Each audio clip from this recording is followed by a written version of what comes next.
MZTV. You think I may have forgotten where I left off in Romans chapter 11, but I assure you I have not. And here at the end of the week, I'm going back to Romans chapter 11 where I left off. It's been a while, I know that, since I launched into Romans 9, 10, and 11, that section of Romans, that special little section in Romans where Paul talks about the fortunes and future of his beloved nation, Israel. And in chapter 11 is a very difficult section where people read it and they get worried. What, boughs are broken out so that I may be grafted in, but what if I don't believe that I'll be hewn off the tree just like Israel was? People get worried about this, thinking it's an individual thing. It's not. It's national. Gonna get into all of that as you would expect. This is Martin Zender speaking to you from Fort Lauderdale, Florida. And yes, Trump has coronavirus. You might as well tell me Trump has the flu or Trump has a cold. But of course, the world's going to make a big deal of it because this fear culture has just instilled in everyone this fear of getting something, fear of dying, fear of getting any virus, fear of getting a cold, fear of getting the flu, fear of dying. That's the bottom line of this whole thing. There's a political push to make people afraid, because when people are afraid, as I've told you, they can be controlled. And if you can do many, it's not hard to make people afraid. You just touch the nerve. What is the nerve? The fear of death. Is the scripture verse in Hebrews, is it people who their whole lives were subject to the fear of death? And it runs their lives, this fear. It ruins their lives because they're constantly running around getting checked. What the hell is Trump doing or anybody doing getting checked every 10 minutes? Please check me, see if I'm sick. Why don't you just wait till you're sick if you want to do something about it? I mean, I just don't understand this test culture. No, that's a little pun there, test culture. Didn't mean that to be, but everybody wants to know what they have. Why? Why don't you just ask God to tell you the day you're going to die? Assuming you're going to die, but none of us are going to die. We're going to be snatched away. But yeah, you see what I'm saying? Who wants to know? Who the hell wants to know? Why do people... I know that mediums are wrong and these people are in touch with the dark world and everything, but why are people inquiring? Why do people go... There's a stupid palm reader down here on 17th Street. Oh, down there on 17th Street. Why would you go to a palm reader? I want to know if my children are going to die in a car crash next week. And the palm reader says, yes, indeed, your children, all of them are going to die in a car crash next week. Not the same one, but just on the same day. Good luck. Now, what are you going to do? Go to lunch? After that, go to Chipotle? Even if it's fake, which the whole freaking thing is, you're filled with foreboding. Why subject yourself to it if it's fake anyway? But if you think it's real, I don't understand why you would go, because you're hoping to get good news. What kind of chance are you taking to go to a medium or a palm reader hoping to get good news when there's a pretty damn good chance you're going to get horrible news? But I suppose that the palm readers, if they want to get paid, they better get paid up front. You better get paid up front. And I'm not sure they tell people bad news anyway. There might be just this vague thing that's like, be careful on the 7th of this month. I would stay in bed if I were you because I see dark things arising. Oh, anybody could say that. Of course, dark things are arising. We're in frickin' Eon 3. I would go to bed for the rest of your life because I see dark things arising. No shit. Really? Dark things arising? Wow. But we're not subject to that ultimately. We're subject to Christ. We have the sheen of Christ surrounding us. So what do we have to worry about? You can't stop living for fear of dying. Oh, I got a couple of videos I got to link you to. There's this guy. I think he lives in California. Yeah. He's pretty funny. And he made these mocking videos about, he's drawing an analogy between cars, driving in cars, and getting the CB19er. Yeah, so It's pretty funny. Just watch it. Linked below. 2 videos. One's about fear. One's about being afraid of everything. And one's drawing an analogy between driving and getting CV19er. People say, oh, what if Trump gave it to Biden during the debate? Now, how about this? How about if Biden gave it to Trump during the debate? Well, let's get ourselves tested every 10 minutes. Why? Whenever you go to the doctor, what do? They try to upsell you. Would you like your blood tested? I think you need your hemoglobin analyzed. We're going to put your blood under a microscope and we're going to zoom in and out.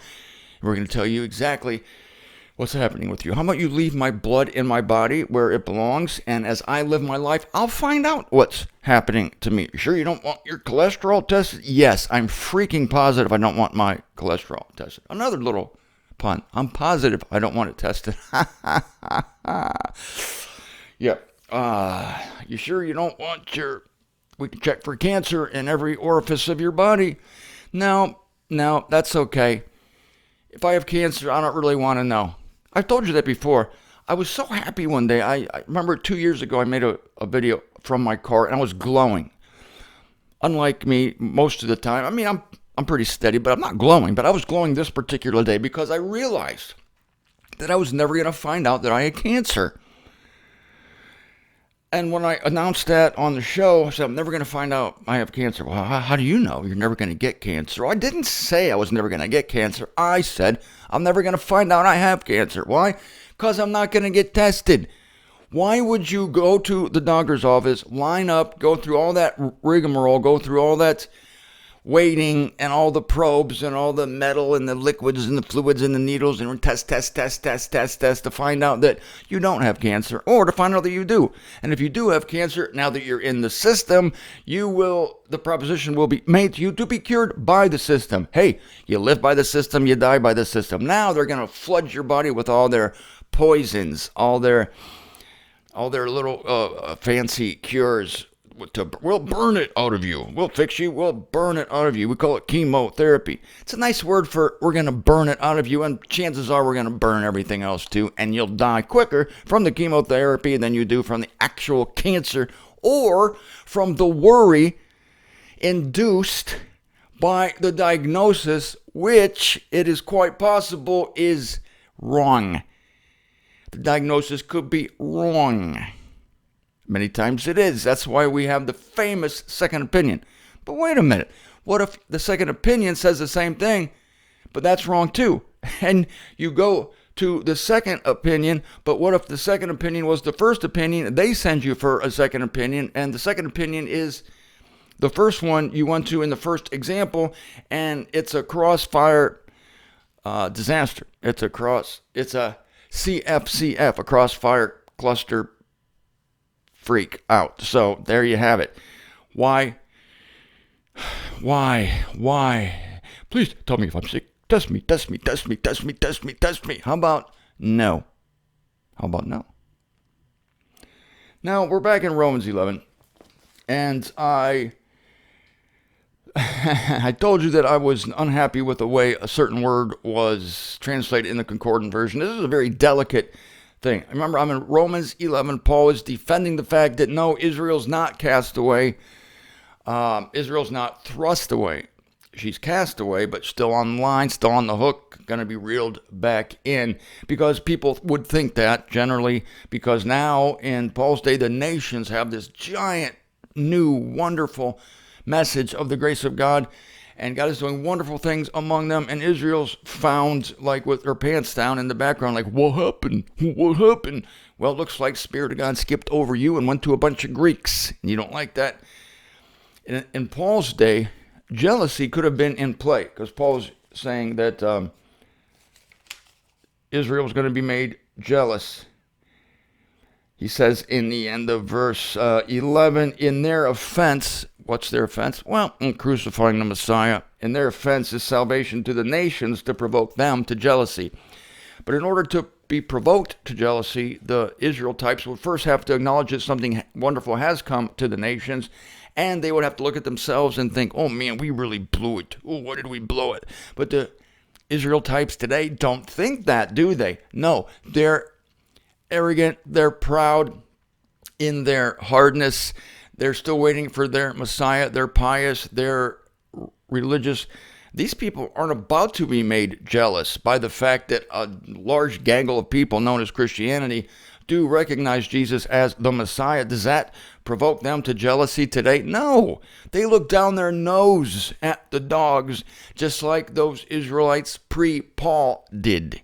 And many of them post-Paul did. But there was a phenomenon happening in Paul's day where this thing was just now happening. It was brewing, and there was legitimate jealousy. Paul wanted to save some of his people, if he could, by provoking them to jealousy. In other words, look at this great stuff going on with the nations. And the Israel types, in that, they would have been more astute, and they would have said, yeah, I know, wow, it's really something. Like acknowledging it, and then looking at their own call and say, woo, you just missed your Messiah, didn't you? You did. But tell you what, use this anguished feeling to grasp on and embrace your own calling. This is where I had the problem with the word discomfiture. Okay, I'm going to read Romans 11:12 from the Concordant version now. If their offense, speaking of Israel, their offense, crucifying the Messiah, is the world's riches, because as I told you, because Israel rejected her Messiah, the kingdom which was near and at the door, relatively speaking, then receded, went back, because Israel was, again, cast aside because of unbelief, just like they were before they came into the promised land the first time. They were already at the door. Remember, they got 40 years of wandering. If their offense is the world's riches, we have this message due to their defection.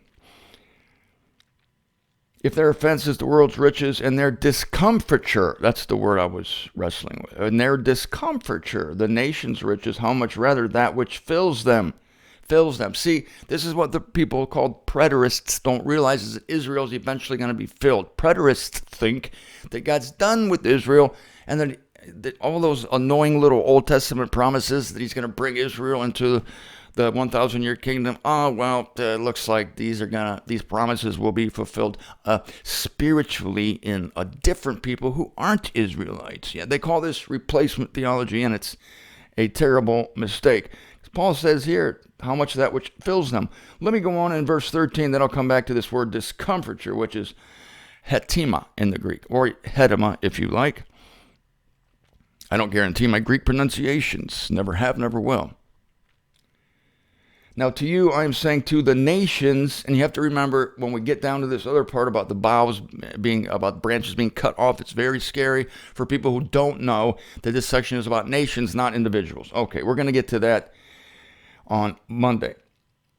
Now to you I'm saying to the nations, inasmuch as indeed I am the apostle of the nations, I am glorifying my dispensation, if somehow I should be provoking those of my flesh to jealousy and should be saving some of them. That's Paul talking contemporaneously, speaking of his fellow Israelites who were probably nagging him about what he was doing among the nations. For if they're casting, here's a key point, verse 15, if they're casting away is the conciliation of the world, what will the taking back be, if not life from among the dead? Life from among the dead in this case is kind of a figure of speech, because it's not talking about literal resurrection of a body, but it is talking about the figurative resurrection of a nation. When a nation is born again, they will be taken back. This one verse does away with replacement theology. It does away with preterism. Preterists say that there's no 1,000-year kingdom. There's no thing about a special Israel. It's all figurative. No, it's not. It's going to happen. There's so many prophecies concerning it. But that doesn't seem to bother the preterists. So go back to this word discomfiture. Now, this is based on a Greek word, hedema, and the English elements are diminish effect. That ema suffix has to do with the effect of something, and the prefix there, or I should say the root word heta, is diminish, the diminish effect. So the definition, this is just a concordance translation, the concordant version, I should say. Their translation is discomfiture, but diminish, or I should say discomfiture, the definition is a feeling of unease or embarrassment, awkwardness. So Paul's talking about the discomfiture of Israel, their embarrassment, their awkwardness. It's like you get caught, in an embarrassing situation. It's like, oh, I'm so embarrassed. I'm so diminished. I feel so terrible. Let me ask you: do any Jewish types come across this way today? No. Are you kidding? They're so proud. They got their noses in the air. They wear their little hats and their black hats. Some of the orthodox people, and their beards and their phylacteries and their coats, and they're parading around. How are they feeling awkward or diminished? Oh, I'm so embarrassed to be an Israelite-type. Are you kidding me? No, this is not going to happen until the snatching away of the body of Christ. It was probably happening in Paul's day because it was fresh, it was new, so some Israel-types were actually having this feeling of this diminished effect, the effect of being nationally diminished. Israel has been nationally diminished, made small for the time being in the rearview mirror, 2,000 years in the rearview mirror after they rejected their Messiah. But they're coming back, and the image is getting bigger and bigger and bigger and bigger. But in the meantime, they're diminished. But now they're proud of it. For God's sake, they're proud to be cast away. Every time I see an Orthodox type with all this gear, all this Orthodox Jewish gear, I think I feel sorry for the person. I see, you poor person. You think you're this great thing, but you're actually don't even know your own Messiah. It's like, how can you be proud to be so ignorant? That's right. I'm an ignorant person.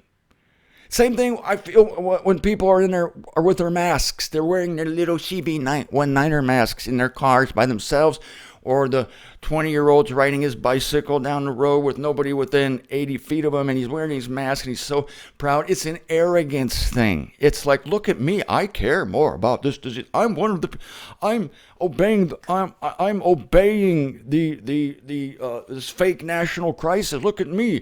I'm a good boy. I'm doing what the government tells me to do, and I care more about the health of everybody than you do. It's a pride thing, just like the garb of the Israelite types. It's a pride thing, but underneath it is this vast ignorance. Same with these mask people. I care more about them. No, you're just showing yourself, in my humble opinion, to be vastly ignorant. You have no idea. It's posing. You're virtue signaling, just like the Israel types are. They're virtue signaling. Look at me. Oh, look at me. I'm a Jewish type. Oh, I'm an Israel type, and I'm great. Well, you crucified your Messiah. Yes, but other than that, same with the CV19er mask people. Look at me. I'm so virtuous. And I want everybody to know that I care so much that I will wear a mask when it's 100 degrees out when I'm running down the road, because that's how much I care. No, that's how stupid you are. That is how stupid you are. And we will continue along this line, only maybe slightly more gracious, but not much, on Monday.